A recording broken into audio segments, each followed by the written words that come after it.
దాని ఇంపార్టెన్స్ ఏంటి, అదేవిధంగా ఈరోజు ఆ ప్రాజెక్ట్ని ఏ విధంగా నిర్వీర్యం చేశారు, ఏ విధంగా విధ్వంసం చేశారో నేను అన్ని చెప్పిన తర్వాత మళ్ళీ ఒకసారి ఎక్స్ప్లెయిన్ చేస్తాను. మొట్టమొదటిసారిగా మీరు ఒకసారి చూస్తే నెక్స్ట్, దీనికంటే ముందు లండన్లో ఉన్న అమరావతి పెవిలియన్ దగ్గరలో ఉన్నాము. ఇన్ఫాక్ట్ దగ్గరలో కాదు, ఇప్పుడు మనం అమరావతి పెవిలియన్ బ్రిటిష్ మ్యూజియంలో భాగమైనటువంటి అమరావతి పెవిలియన్లోకి మనం ఎంటర్ అవుతున్నాము. సో యూ కెన్ సీ అత్యద్భుతమైనటువంటి అమరావతి శిల్ప సంపద మీరు చూడొచ్చు. మీరు కుడివైపున కన్నా చూసినట్లయితే అమరావతి సంబంధించిన ఆనాడు స్తూపానికి సంబంధించినటువంటి రిలిక్స్ ఏవైతే ఉన్నాయో అవన్నీ కూడా ఇక్కడ ప్రిజర్వ్ చేయడం జరిగింది. అదృష్టవశాత్తు ఎంతో చరిత్ర కలిగినటువంటి ఈ అమరావతి శాతవాహనుల రాజధానిని తిరిగి మన రాజధానిగా నిర్ణయించడం అన్నది చాలా ముదావహం. ఎందుకంటే అమరావతి అన్నది కేవలం భారతదేశంలోనే కాదు, ప్రపంచ ప్రఖ్యాతి చెందినటువంటి నగరం. ఎంతోమంది చరిత్రకారులకి, ఆర్కియాలజిస్టులకి కూడా అమరావతి అన్నటువంటిది చాలా ఇంపార్టెంట్. చాలా చేసుకోవడం అన్నది మన అదృష్టం. ఎందుకంటే మనకి ఆంధ్ర రాష్ట్రంలో అమరావతిని మించి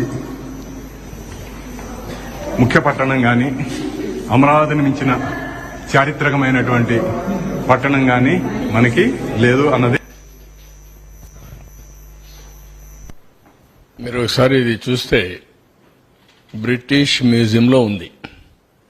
అమరావతికి ఒక గ్యాలరీ ఉంది. శాతవాహనుల కాలంలో అమరావతి రాజధానిగా ఆనాడు పరిపాలించిన నగరం అది.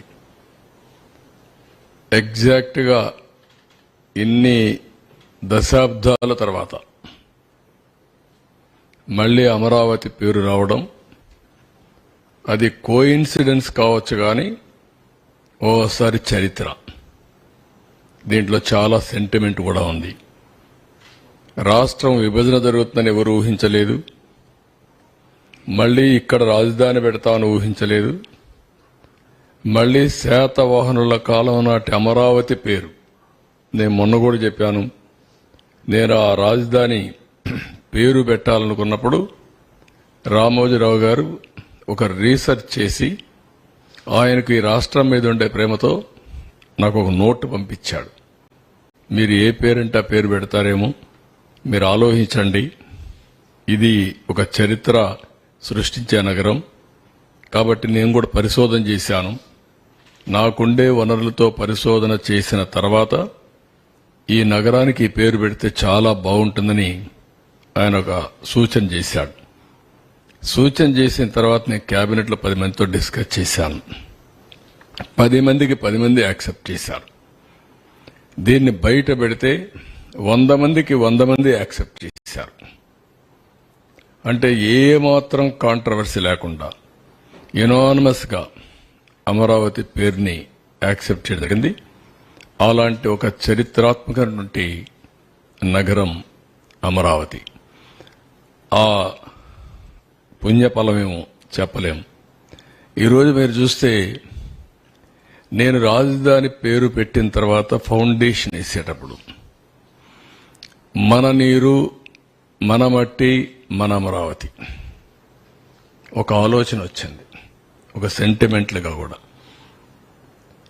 అన్ని గ్రామాల నుంచి, ప్రతి ఒక్క గ్రామంలో నుంచి ఆ గ్రామంలో ఉండే పవిత్రమైన మట్టిని, పవిత్రమైన నీళ్ళని, ఆ గ్రామాల్లో ఉండే దేవాలయాలు, అది హిందూ దేవాలయం కావచ్చు, మసీదు కావచ్చు, లేకపోతే చర్చ్ కావచ్చు, ఇంకొకటి కావచ్చు, ఏదైనా సరే అక్కడ పూజ, పార్లమెంట్ యొక్క పవిత్రమైన మట్టిని తీసుకొచ్చి, ఈ పార్లమెంటు అంటే ఈ మట్టిని మీరు ఒక ఇది ఆయన చెప్తూ, పార్లమెంటు పూర్తిగా సహకారం ఉంటుంది అమరావతికి, చట్టాలను చేసి దేశానికే చట్టాలు నిర్మించే పార్లమెంటు కూడా మీకు అండగా ఉంటుందని ప్రధానమంత్రి గారు చెప్పడం అదే మాదిరిగా ఆ తర్వాత జరిగిన కార్యక్రమాలను మీరు చూస్తే